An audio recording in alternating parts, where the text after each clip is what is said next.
semana con Jaime Núñez.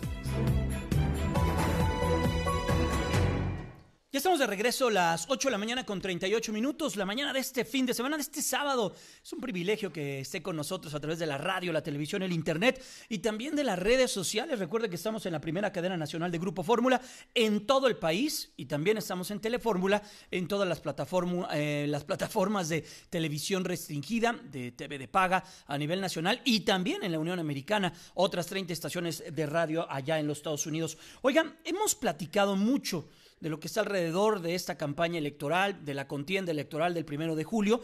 Y hoy vamos a detenernos en un tema que de verdad es sumamente importante. Conocer las propuestas que tienen los candidatos a la presidencia de la República en el ámbito agropecuario. ¿Qué están viendo en el campo? Una situación que tiene sus contrastes. Hay regiones del país que son sumamente productivas y México se coloca a nivel mundial entre los primeros lugares, por ejemplo, en la producción y exportación de aguacate, de berries, de cerveza, que también está en el orden agropecuario, en el tema de la carne. Vaya, hay cosas que se han hecho muy bien, hay otras que no se han hecho bien. Vamos a entender lo que están proponiendo los candidatos a la presidencia de la República en voz de sus coordinadores y de quienes, en este caso, como es Víctor Villalobos, él es quien ha sido seleccionado para ocupar la Secretaría de Agricultura en caso de que Andrés Manuel López Obrador, el titular o el contendiente de la campaña de la coalición Juntos Haremos Historia, Andrés Manuel López Obrador, que encabeza. Don Víctor, ¿cómo le va? Muy buenos días, qué gusto saludarlo. Buenos días, Jaime. Me da mucho gusto saludarte a ti y a tu auditorio. A la orden. A ver, don Víctor, primero, ayúdenos a comprender en qué consiste la propuesta agropecuaria del candidato de la coalición Juntos Haremos Historia, Andrés Manuel López Obrador. Consiste en tres estrategias, tres pilares fundamentales para este rescate del campo. En primer lugar, tenemos que hacer una agricultura mucho más productiva, esto es, producir más por unidad de superficie en función de la demanda nacional y, como tú bien lo señalas, ubicarnos en un contexto internacional más competitivo. El segundo pilar estriba en una agricultura más responsable, una agricultura más sustentable. Tenemos que ser mucho más respetuosos y sobre todo ser más eficientes en el uso de los recursos naturales para transformarlos en alimentos, específicamente el tema del suelo y el tema del agua. Pero también reconocer que estamos amenazados por el cambio climático y la agricultura es víctima casualmente de estos fenómenos del cambio climático, sequías prolongadas, temperaturas extremas, para lo cual tenemos que ir adaptando la agricultura y hacer un uso más eficiente del agua y del suelo también. Y el tercer pilar de esta estrategia radica en una agricultura más inclusiva. Esto es reconocer que tenemos diferentes condiciones agroecológicas, pero también tenemos diferentes tipos de productores. Entonces tenemos que hablar de una agricultura diferenciada para poder atender las problemáticas de una forma mucho más eficiente del norte, del centro y del sur del país. Entonces fundamentalmente es una agricultura más productiva, una agricultura más sustentable y una agricultura más inclusiva desde el punto de vista de los productores. Don Víctor, se habla de soberanía alimentaria. ¿Qué debemos entender por soberanía alimentaria y cómo esto se estaría incrustando dentro de esta estrategia? Bueno, en primer lugar vale la pena señalar que la soberanía nos da el derecho de decidir cómo garantizar la seguridad alimentaria. La seguridad alimentaria es la obligación que tiene todo Estado a dar alimentos suficientes o permitir el acceso físico, social y económico suficientes para los individuos. En ese sentido, el país debería y tiene que tener el derecho a la alimentación, que es un derecho humano universal, y por tanto le corresponde al Estado hacer necesario este derecho. Es decir, en este sentido, la seguridad alimentaria de un país se logra cuando todas las personas precisamente ejercen a plenitud este derecho. Entonces nosotros desde nuestra óptica, nuestro punto de vista, precisamente estamos garantizando la seguridad alimentaria a través de esta visión de la agricultura con estos tres elementos fundamentales. Estamos platicando con Víctor Villalobos. Él ha sido seleccionado para ocupar la Secretaría de Agricultura en caso de que Andrés Manuel López Obrador se vea beneficiado con el voto de la gente el próximo 1 de julio. Don Víctor, mucho se ha hablado también de este tema de los precios de garantía. Se ha discutido, se ha abordado, ha generado también algunas discusiones en mesas de análisis. A ver, coméntenos y ayúdenos a entender de qué se trata o en qué consistiría estos precios de garantía. Mire, el gobierno intervendrá, como hay que reconocer, interviene la mayoría de los gobiernos a través de los precios de la agricultura con diferentes objetivos. Uno de ellos puede ser aumentar los ingresos, otro está relacionado con preservar las pequeñas unidades de producción y evitar, en este caso en México, evitar la inmigración, por ejemplo, que está ocurriendo.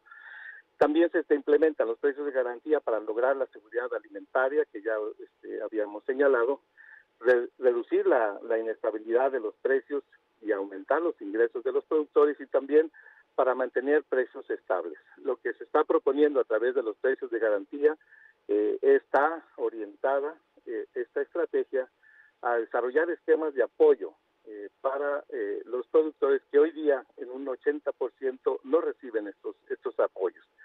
Esta estrategia atendería precisamente a la pobreza. Está orientada para 4 cultivos que son cultivos básicos: maíz, arroz, frijol y trigo harinero. Y este programa, insisto, es una estrategia para atender la pobreza de nuestros productores que están en esas condiciones.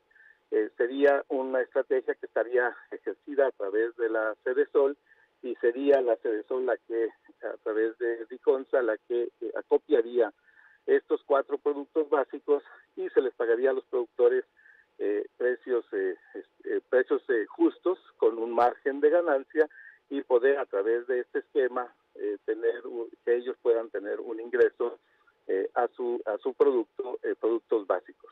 Vale decir que la FAO, la Organización de las Naciones Unidas para la Agricultura y la Alimentación, ha establecido que un país, para que sea un país que garantice la autosuficiencia alimentaria y la soberanía alimentaria, requiere de que al menos el 75% de sus productos productos básicos sean producidos en el propio país. Aquí estamos en una situación que hemos rebasado esa dependencia, y baste decir y vale señalar que México, a partir del año pasado, se convirtió en el primer importador de maíz del mundo, lo cual es lamentable, dado que somos el centro de origen de este importante cereal. Igual dependemos en un 90% de la importación de arroz. Hemos venido progresivamente dependiendo de la importación de leche en polvo hasta ocupar el segundo importador mundial. Entonces, esta situación tiene que revertirse.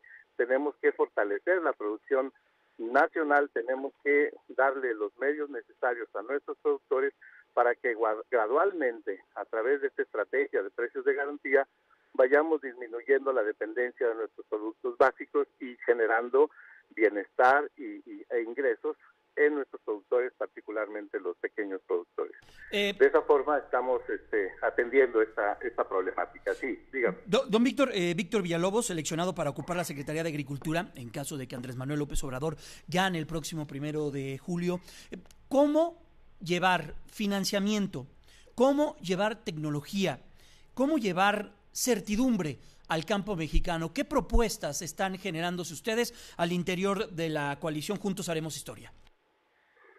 Bueno, efectivamente vamos a incrementar la producción a través de los precios de garantía, los precios de estos productos básicos, y esta política de precios que tiene 3 esquemas de intervención gubernamental estarían: en primer lugar, los precios de garantía para los 4 productos que ya le indiqué, los precios objetivo, que seguirían manejándose de forma como se ha venido haciendo hasta ahora, pero con un margen de ganancia para los productores eficientes que han venido produciendo e incrementando su productividad a través de los años, y también los precios de indiferencia. Estos precios de garantía que ya señalé van a permitir generar riqueza en los productores más pequeños. Debemos decir que la investigación, la innovación, el desarrollo desarrollo de nuevas variedades. Eso. Se ha venido abandonando desde los últimos 30 años. Desafortunadamente nuestros centros de investigación no tienen la capacidad hoy en día de poder acompañar a los productores a través de este desarrollo tecnológico, innovación. Y no tenemos un programa de extensión con esta visión moderna, lamentable en el siglo del conocimiento, donde tenemos herramientas de la información y de la comunicación tan eficientes que nos deberían permitir acompañar la producción con conocimiento, con manejo adecuado de las tecnologías de la agricultura que están disponibles en otros países. Entonces no hay esa conexión entre el conocimiento y el productor, porque nuestros centros de investigación han dejado de ser parte de la estrategia y de la importancia, pues en los últimos 30 años, como ya indiqué. Vamos a hacer una campaña muy fuerte para la recuperación de nuestros centros de investigación, acompañar a nuestras instituciones de enseñanza para que se incorporen todos estos nuevos conocimientos en las universidades y que tengamos profesionistas egresados de nuestros centros de enseñanza y de investigación que se sumen a este importante esfuerzo. No podemos pensar en una agricultura competitiva que atienda nuestras demandas nacionales o inclusive jugar un papel como le correspondería a México mucho más eficiente en el contexto internacional si no basamos mucho de esta estrategia en el conocimiento, en la innovación, donde tiene que participar no solamente el sector público, sino también una invitación abierta para que el sector privado acompañe todo este proceso en coordinación con los productores. Don Víctor, por último, jóvenes, mujeres, sí, incluso niños que hemos visto que por desgracia tienen que laborar en el campo. ¿Ustedes tienen algún método, alguna estrategia para atender a este segmento de la población? Sí, mire, en primer lugar tenemos que reconocer que la gente en el campo está abandonando sus actividades productivas y se está yendo a las ciudades y se está emigrando hacia la búsqueda hacia otros países. Esto está ocurriendo porque hay una diferencia en la calidad de vida, hay pobreza, hay abandono en el campo. Nosotros tenemos que pensar que para retener a los jóvenes tenemos que mejorar su calidad de vida y tenemos que darle oportunidad a los jóvenes en el campo.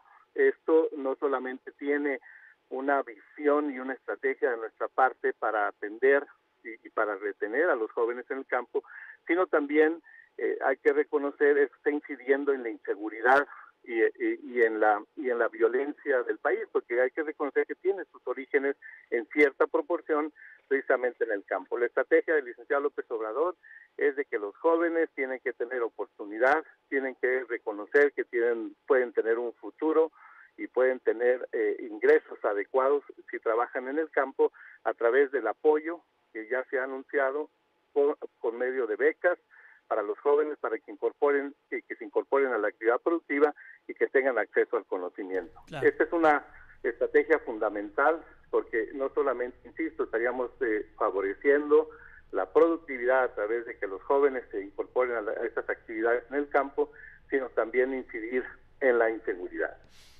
Don Víctor, ya por último, en caso de que le favorezca el voto popular a Andrés Manuel López Obrador, ¿usted ya tiene listas sus maletas para Ciudad Obregón? Efectivamente, yo ando por acá en el norte del país, estamos trabajando con los productores, con los ganaderos, con los acuacultores, pero me ha indicado el licenciado López Obrador que no solamente si va a estar la base en Ciudad Obregón, vamos a hacer una actividad itinerante porque el secretario de Agricultura tendrá que estar en contacto directo con los productores, no solamente en Sonora, en Sinaloa, sino en el resto del país. Pero la base definitivamente ya la tenemos en Ciudad Obregón. Pues muchas gracias, Víctor Villalobos. En verdad es importante escuchar lo que se está planteando de las campañas electorales y así lo hemos venido haciendo. Es interesante para el auditorio escuchar de primera voz y de viva voz cuáles son las propuestas. Gracias, don Víctor, que esté muy bien, mucho éxito. Hasta pronto. Igualmente, Jaime, un gusto saludarte. Que esté muy bien. Él es Víctor Villalobos, él es el seleccionado para ocupar la Secretaría de Agricultura en caso de que Andrés Manuel López Obrador se vea beneficiado con el voto popular el próximo 1 de julio. Vamos contigo.